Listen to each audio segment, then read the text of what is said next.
Ayokong sayangin ang oras mo sa content na hindi ka naman interesado. Kaya bago mo ituloy ang video, ito ang mapapanood mo dito. I love you all.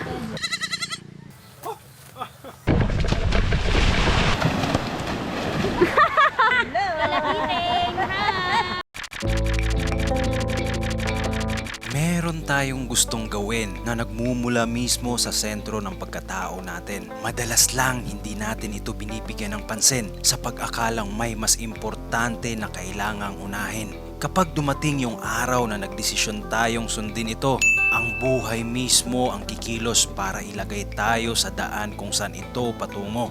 May 2024 nung gumawa kami ng malaking desisyon na iwanan ang buhay namin sa Metro Manila dahil sa bagong oportunidad na nagbukas sa amin dito sa Siargao Isla. Marami mang lubak ang aming dinaanan pero alam kong yun ay kasangkapan para matuklasan ang nilalaman ng aming katauhan. Kami nga pala ang Isla Pamilya at ito ang aming storya. Dahil nga pasukan na naman, kailangan maayos itong parte na medyo masikip sa daanan. Di hamak na mas malapit kasi dito palabas ng kalsada. Kaya naman mas gusto ni Jaden na dito na lang dumaan para sabay din sila ng kapitbahay namin na kaklase niya.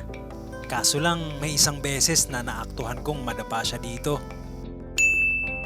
Kaya naman gawan na agad natin ang paraan para maiwasan.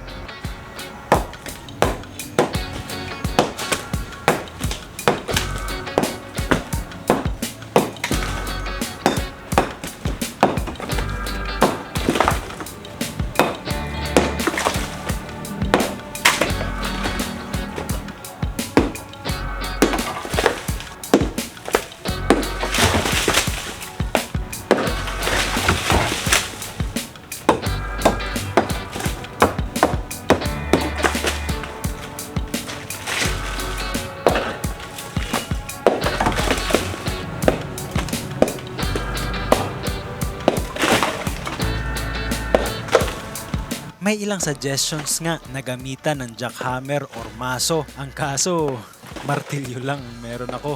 At hiniram ko pa ito kay Tito. Kaya naman dinaan na lang natin sa tigas ng buto at tigas ng ulo. Kasi isa to sa matagal ko nang gustong gawin. Kaso nga ang sabi, kakailanganin ko ng mga kagamitan para magawa ito. Kaya yun na lang din ang naging excuse ko. Pero dahil sa nakita kong nangyari sa anak ko, well gamitin ko na lang kung ano yung available na meron ako. Minsan talaga ganito no? Di natin napapansin na dahil pala sa opinyon ng iba kaya hindi natin magawa yung dapat nating ginagawa. But don't you worry, dahil patuloy din tayong bibigyan ng buhay ng mga signs o sitwasyon sa kung ano yung dapat mong ginagawa.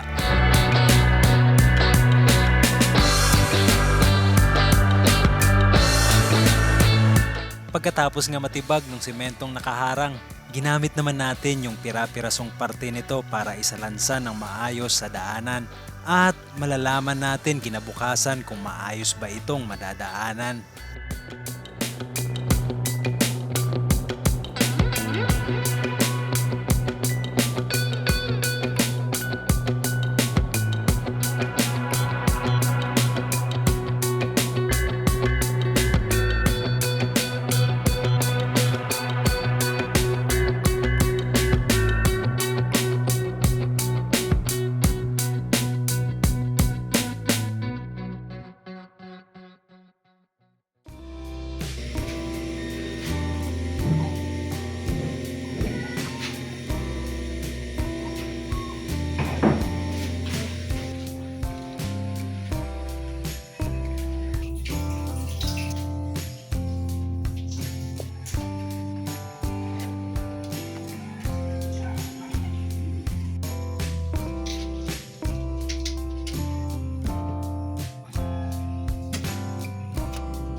Ito nga ang tipikal na umaga ni Jayden bilang estudyante dito sa isla. Ito din ang pangalawang taon niya dito sa school na pinapasukan niya. Kaya kahit papaano nakapag-adjust na din siya sa bagong sistema. Dahil nung una medyo nanibago siya sa lingwahe, oras ng pasok at kultura. Pero gano'n naman talaga sa umpisa, di ba? 5 hanggang 10 minuto pala ang distansya nitong school nila. Ito pala ang pampublikong paaralan ng General Luna. At silang tatlo nga ang laging magkasama.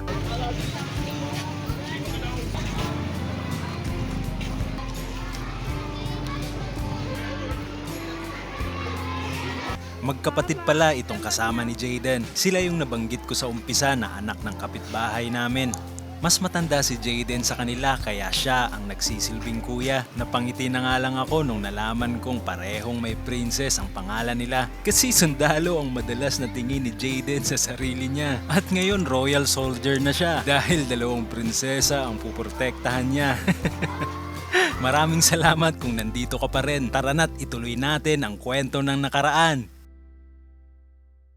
Ito nga pala ang aking pinanggalingan. Parte ito ng syudad ng Bayawan.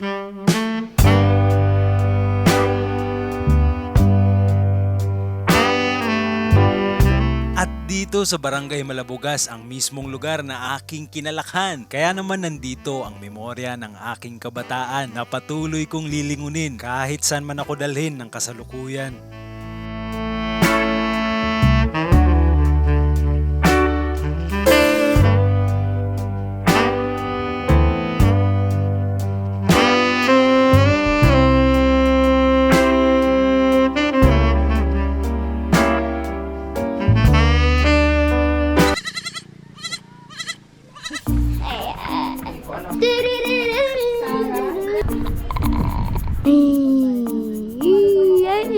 Hi guys, so nagbablog ako. Ito si Nanay. Ito si Lola. Ay po Lolo. Ito po si Lolo. Si Wawa tsaka si Lolo. Si Mami Inday. Mami Inday din yan. Ito po si Lolo guys. Anong pangalan niyan, Jed, yung hawak mo? GoPro. Sino nagdala niyan, Jed? Si Nanay kong maganda din. Galing utong-uto ah. Ito oh. Bolero ka. Parang alam ko na future mo ah. Paprako si Tita.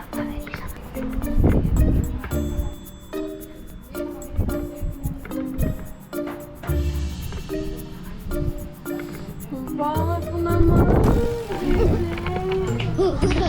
Ayan. Kahit mo hindi ako pipili na lang.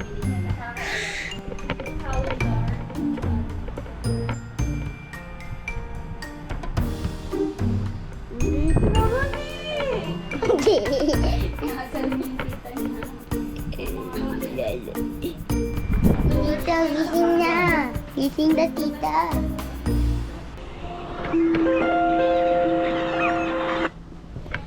Tita, ano, gising na. Ginigising ko na. Tita Alona, gising na. 5 minutes na. Tita, 5 minutes na. Tita, 5 minutes na. Gising ka na.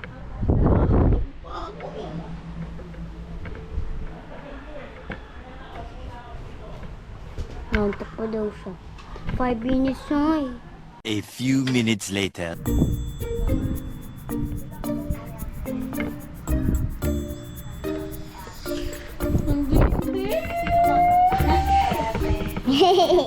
Good morning! Matagal-tagal kong inaantay. Yo! Yeah. Alright! Sama tayo, punta tayo ng Bayawan Public Market. Alright!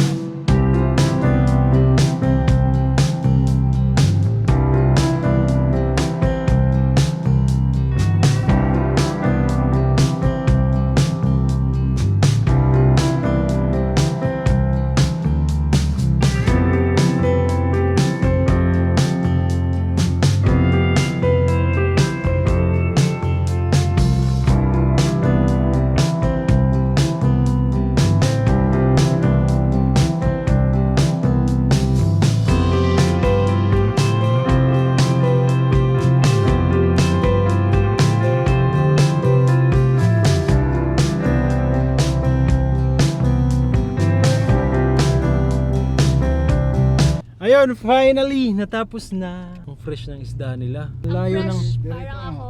Ang fresh. Ang fresh. Mas fresh pa sa bumibili.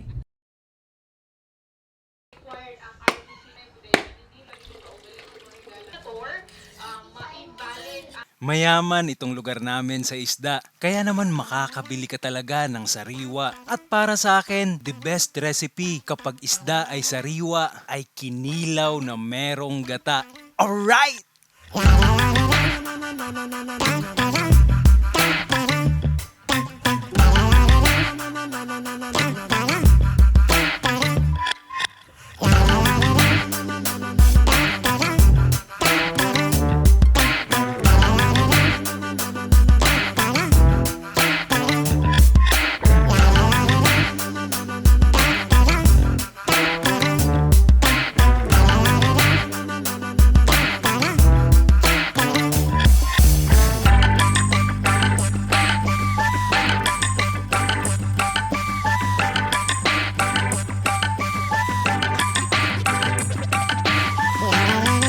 Hindi ko na nakunan, nandito na yung gata, yung suka, yung sili, yung kalamansi, tapos ito, pinigaan natin sa suka. Para dumami, lalagyan natin siya ng pipino.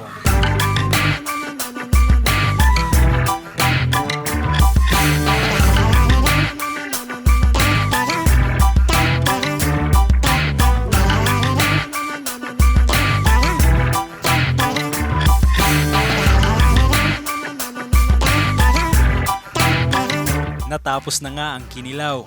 At yung ibang partingan nito ay sinabawan naman ng aking nanay. Hindi ko na nga lang nakuhanan dahil nga nagmamadali na siyang makaluto para maisabay sa paghain.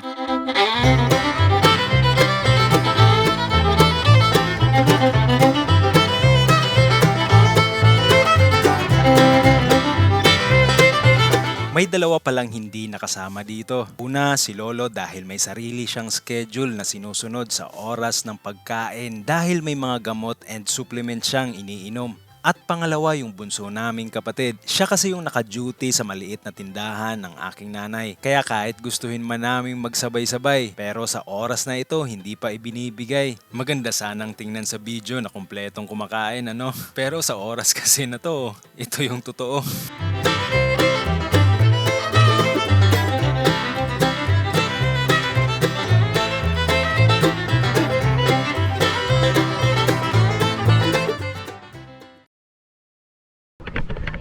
Hi guys! Bumoto ka na, ante? Boto niyo po si Manny Pacquiao. Tingin eh! Sino ang bumoto mo dyan? Manny Pacquiao. Ba't si Manny Pacquiao? Kasi magaling siyang sumunod. Isa pala sa iniidolo ni Jayden noon ay si Manny Pacquiao. Kaya gusto niyang iboto si Manny. Mukhang nakakatawa sa iba pero totoo siya sa sinasabi niya. Bakit susunod yung Manny Pacquiao yung nasa gabi? Paano maglakad yung soldier? Pag babae.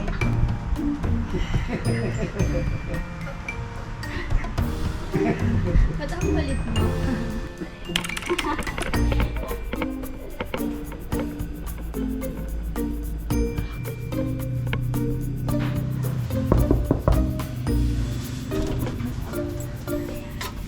Ayan!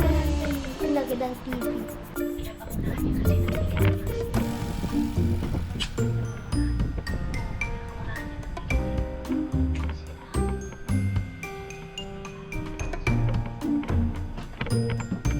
So, anong kayang pwede kong sabihin sa inyo? I love you all. Alright! Buko! Sanghay naman dyan!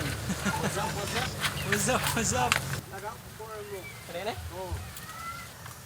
Oh, pilak dire.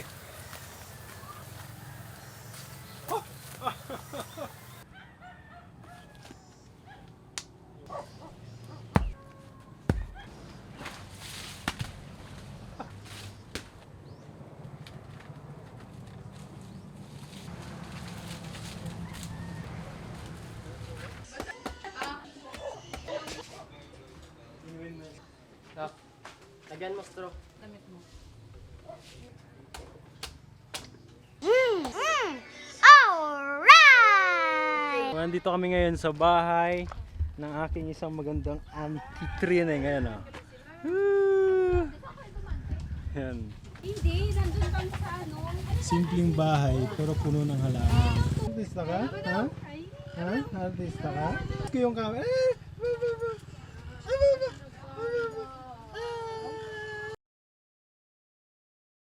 Pupunta naman kami ngayon sa dagat kasama ang aming lolo Sani. Siya pala ang nagsilbing tatay o ama sa akin simula grade 1 hanggang grade 6, kaya isa siya sa malaking pundasyon kung ano man ako ngayon. At kasama ko din pala ang aking pinsan na si Toto. Tuturuan niya daw kami mag-skimboard.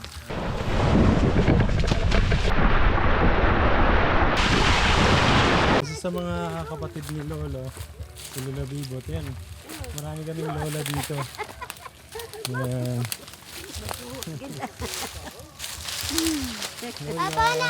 Yan si Lola Bibot. Ara na sa dagat. Ito na dito? Isa din sa kapatid ni Lolo. Si Lola Bibot. Lola. Sus, basa man. Oh! Maligo bitaw na siya. Papa, na-achieve ko na yung goal. May damit ka doon. Ay, Ano yung goal mo sa watch? Hindi ko alam. Dapat alam mo yung goal mo. Hindi ko nga alam. May biglang nag...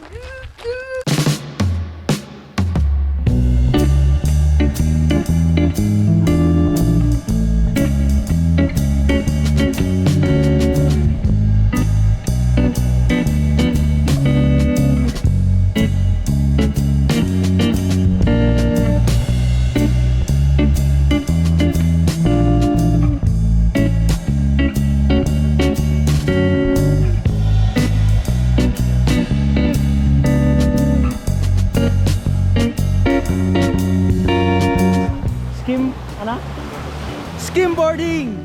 So ngayon ituturo sa atin kung paano siya gamitin. Tapos susubukan din natin.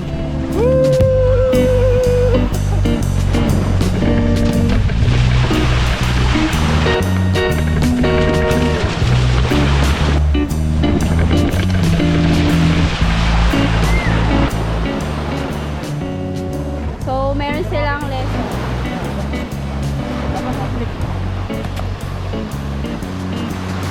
Practice mo ganyan.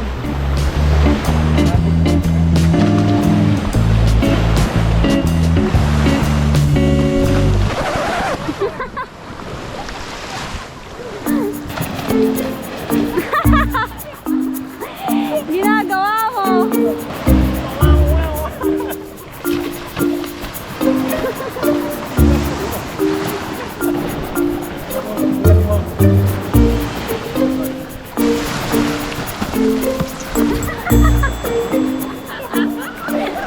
Actually mahirap pala siya. Mukha lang madali pag ginawa niya. Pero kailangan hindi siya pwede kung mabagal yung galaw mo. Alam mo naman tayo. Pero syempre hindi tayo titigil, susubok tayo. Ganun talaga sa umpisa. Madadapa at madadapa ka. Pero it's about trying and trying until you die.